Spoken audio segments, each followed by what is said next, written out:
Україна.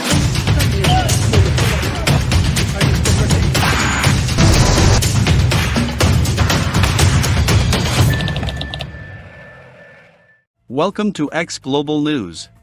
With the latest attacks of the Ukrainian armed forces, the cards are redistributed in Ukraine.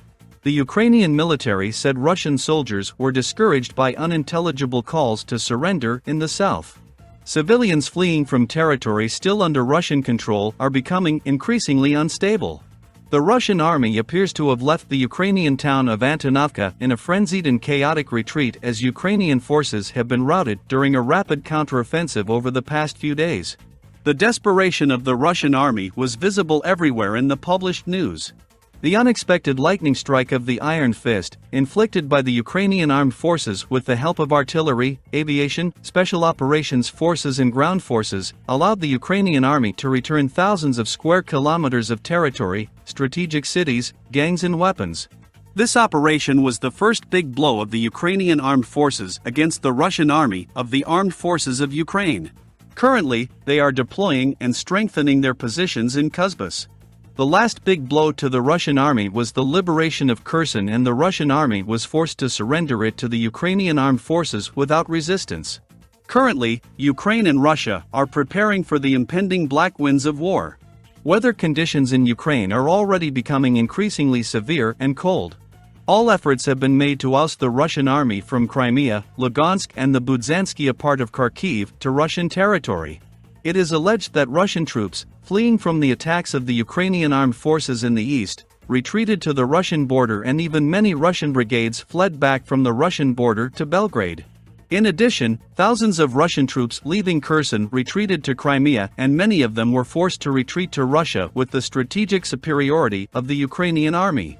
In Kherson, they take control of the logistics routes to the Crimea. Russians in Crimea began to flee to Russia.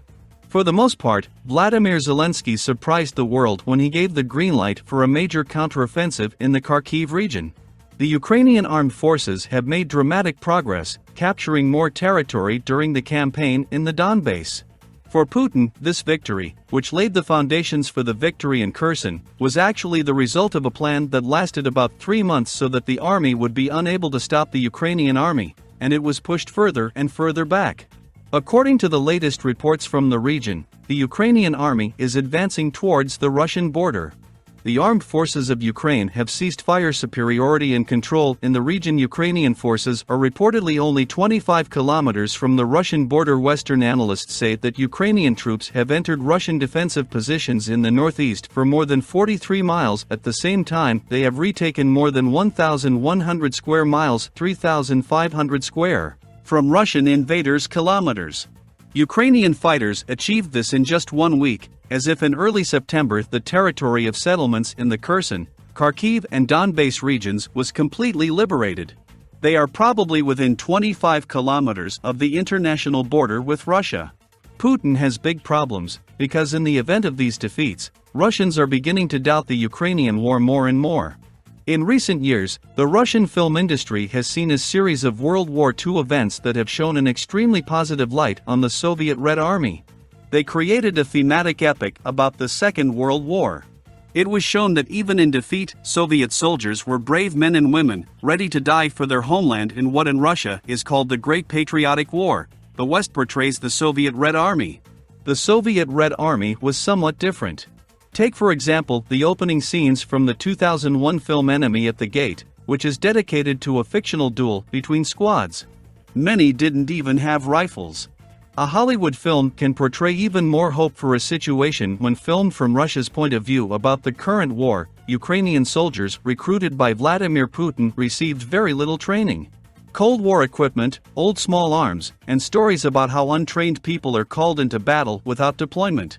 Directly in the Donbass region in the east of Ukraine, they became commonplace after only 9 months.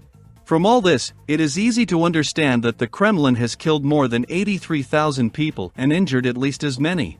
It would be an understatement to call Ukraine a meat grinder for the Russian army.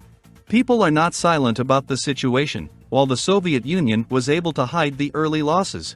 Women with young children share their stories on social networks, and many even write their complaints on Moscow-level internet forums. Among the stories of those families who collect their last savings to buy the best protective equipment, including bulletproof vests. When such as thermal underwear and warm socks are sent to the front line, it is reported that the damage to bulletproof vests and ballistic helmets is growing rapidly, while on the trip they are not issued bulletproof vests and steel helmets, which they usually receive. The number of ballistic helmets is growing rapidly, while business trips do not issue bulletproof vests. Steel helmets they usually get all SSH-68 model, which dates back to the Brezhnev era. There is a shortage of equipment and families have to pay premiums because it is essentially impossible for families to buy these weapons. The era of social media, when even the average Russian smartphone owner is impossible for the Kremlin to tightly control most complaints. They do not differ from the usual grumbling of soldiers in recent years. They contain stories of hunger, cold, lack of weapons and worse morale. If the complaints were not overly critical of the government, then Moscow mostly ignored them even then. It may be impossible for Moscow to rein in all soldiers with social media. Just change the way soldiers despair. Even though he has targeted more soldiers since Vladimir Putin made his mobilization move, he has created much bigger problems for himself that arise and portray him. As Putin prepares to mobilize even more troops and the second draft, the Kremlin should be ready for these displeasures. An increase in conscription is likely to strengthen the already overloaded Russian operators. These new calls may lead to a decrease in the quality of training for both conscripts and conscripts, since they must compete for limited and completely inadequate training facilities left on the sidelines. Even worse trained troops probably won't do much to reverse the course of events in Ukraine. It will mainly cause pain to those on the front line and anxiety to these families at home. It can also push some of the general public to the limit.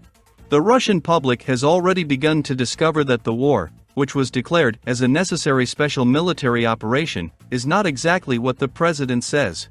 Russia will be fed up with Putin's senseless war.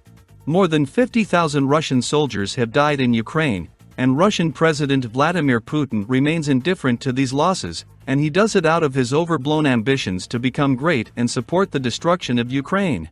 Putin's days are numbered. Few dictators can survive a catastrophe. A tough man, a former macho grandmaster who promised to make Russia great, was exposed bare-chested as a third-rate drafts player who has few drivers. Decades of rule are now increasingly likely that the days of Putin's fascist regime are also numbered. Leave the system they have been carefully building since 1917. Perhaps the current Russian Federation may lose a small part of the lands that historically are not part of it, such as Dagestan, the Chechen Republic, Tatarstan, and the Kurils. But time will tell, and it doesn't make much sense for them to separate from Russia, since they have been in the Union for a long time. Thanks for watching.